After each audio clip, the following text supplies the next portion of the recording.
When we talk about the top-down approach, we are referring to a hierarchy where we start from top layer, which is the economy, and then we step down the ladder and analyze the sector in which the company operates.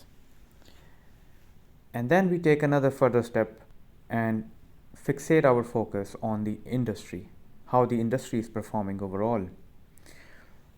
And from there, we take our analysis down at the company's level.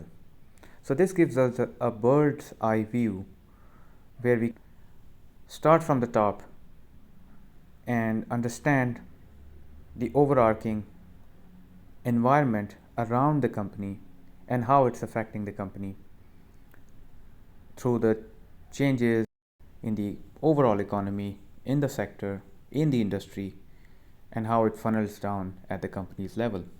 So this gives us clarity and focus and a straight direction on our research. Equity analysts and bond analysts also refer to top-down approach when they are picking stocks and bonds for their investments portfolio. It's also used by portfolio managers who decide the allocation of stocks and bonds in their portfolio, and they look for the most suitable candidates for their portfolio selection. They start from the top-down approach by looking at which economy is going to perform well, and in that economy, which sector is going to do better than the rest of the other sectors. And then drilling down a bit further, having a view of the industry, trying to understand the nature of the industry, whether it's monopolistic or a competitive industry. And then it comes down to picking the anticipated best performers within that industry. The point of bringing this here is to give you an example that top-down approach has many uses, but there is one thing in common, and that is the hierarchy. So hierarchy gives us a discipline and gives us a clear direction for our investment thesis or our research thesis. Could be anything. The reason for applying top-down approach is to have a clarity of vision. Another reason is it allows you to think by looking at the big picture instead of fixating at smaller ground level matters. You also get to see what's at the higher level. Furthermore, it also allows you to have a strategic insight of the matters. So from a narrow focus, you might not see the causes and effects around any event, but if you zoom out further, then you may get to see more. So having a start from the bird's eye view from the top by looking at the economy all the way down to the company, we actually bracket down the most important events and then sum them up in our report. And last but not the least, a very key advantage of having a top-down approach is you save your time. Having discussed the top-down approach earlier in this lesson, I find it necessary to touch upon economic analysis at the planning phase. Although we have a separately recorded and detailed lesson on economic analysis, I would still consider it necessary to discuss it at this point. There are a few macroeconomic indicators that we need to look for. Macroeconomic indicators are tools that measure the overall health of the economy. And we have to look for those indicators that may directly or indirectly affect the business. To name a few, let's talk about GDP growth. GDP growth represents the growth in the gross domestic product, which is loosely referred to as income growth in the overall economy. If the income grows, there is a likelihood that it will also increase the revenues of the business. On the other hand, if we look at inflation, inflation talks about persistent and generalized increase in the overall prices in an economy. So if there is a high inflation, then there is a likelihood that the costs of business might increase. So you see, these indicators may directly or indirectly affect the performance of the business. Then we look at interest rates. Given the fact that a lot of businesses finance their capital structure or even their operations using debt in some form or kind, it's important that we also pay attention to the interest rates. And then there's another macroeconomic indicator called the exchange rates. So in a situation where business is importing its raw materials or is exporting its products to another country, there comes the importance of exchange rates, because regardless whether the actual volume of sales had increased or decreased, a change in exchange rates might change the game. So it's important to look at this macroeconomic indicator. So when we consider the macroeconomic indicators, we have to look for the drivers of change. If we are looking at the GDP growth, we must also mention briefly what has caused an increase in the GDP growth. Likewise for inflation or any other macroeconomic indicator. And we also have to consider how the changes in the macroeconomic indicators affect the business. So, in a nutshell, we have to use these indicators to understand where the company stands and where is it heading to in the future. So it gives us powerful insight to back our thesis. Therefore, economic analysis cannot be ignored. Economy is comprised of various sectors, and we have to identify the sector in which our subject company and the competitor belong.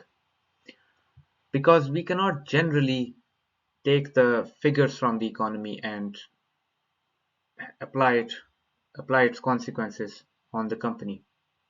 Rather, we look at how the economy is performing and how is the relevant sector within the economy performing, and how do we think is going to impact the business, or how do we think it's already impacting the business. So this is a step down in our top-down approach. When we discuss the economy, we get an overall context, overall climate. Then we drill down to the sector level to understand the overall sector's performance. And it isn't necessary that all sectors in the economy perform the same. So when we talk about sectors, we loosely refer to as energy sector, or we talk about um, financial sector or industrial sector. So you see, these are broad categorizations. So if we step down from sector level, we talk about the industry level. And in the industry, we narrow down our focus to companies of similar businesses, similar similar footings on the supply chain, similar undergoing similar processes. So let's say if we talk about the energy sector, so what are we adding in? We are adding in oil industry, the you know from drilling all the way to distribution, or the gas industry from drilling all the way to distribution, and any service providers to those industries. So you see it's a wider spectrum. So economic analysis without the sector analysis will not be that helpful. So it's important to identify the sector in which the company operates and what have been the performance of the sector, and then from there we relate how it affects the business of the company. Top-down analysis cannot be complete without the industry analysis. So from the sector, if we come down to the industry level, here we have a more focused view. We narrow down the circle on closely related companies operating in the sector. So this is how we can distinguish between sector and an industry. So sector is a specific part of the economy and industry comes within the sector. So when analyzing the industry, this is where we might use some of the business analysis models. For example, the Porter's five forces. This is where we gauge the attractiveness of the industry by looking at certain forces. For example, the bargaining power of the customer, the bargaining power of the supplier, the barriers to entry, the barriers to exit, and the intensity of rivalry between the participants in the industry. So we look at these factors and try to understand the attractiveness of the industry. In terms of conducting our thesis, if our topic is not industry focused, then we may not use the Porter's five forces. We may use some other tools like we can use PESTEL or SWOT, because in that case, if we are not looking at the industry, then we'll have to narrow down the business analysis at the company level. So let's talk about the company level. The best place to start companies level analysis is to start with the financial statements. You'll have to download the 3-year financial statements of the company and its competitor, and then compare the performances year on year and look for any significant changes. Those significant changes would serve as very crucial data points for your financial analysis. Many times, the story that you found from your business analysis will be supported by the movements in the financial statements. And many times, when you see the movements in the financial statements, like any big move, any change year on year in the sales or cost of sales or something with the capital structure, that could be supported by the stories you find in the business analysis. So you see, it's a two-way connection. And this is what we need to develop as we write our thesis. All the analysis will come across, all the facts, all the information that we assimilate, and all the stories we put together, all the narratives that we build, this is all going to help us give strong conclusions. Any report without a strong conclusion will not score you good marks. So it's important to use your analysis and bring about a conclusion. So that should complete your thesis. So as we reach towards the end of this lesson, I would like to recap a few things that we have discussed. So I will point at the most important takeaways from this lesson. First of all, I would suggest keep a note of the information that you come across. So the information that you'll come across will be facts, whether be it from financial statements or economic data or data on the industry, on the competitor, anything. That will be facts. So on your part, it doesn't stop there. You have to use those facts and build a narrative. The most efficient way to do that is note down the information that you come across. And then in your report, you have to assimilate and you have to structure that information and build a narrative that supports your thesis. Now let's have a recap of the learning objectives in this lesson. We've discussed that we have to obtain an understanding of the economy, of the sector in which the company operates, and the industry in which the company operates,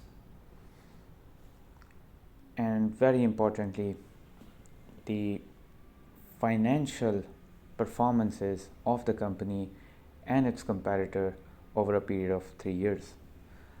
Now, this doesn't count as a detailed analysis, but that would be enough to set direction for a detailed financial analysis. And last but not the least, we have to keep a note of all our findings that we come across while looking at the economy, sector, industry, and the companies. Now let's move on to the next lesson, where we will start our research on an example company.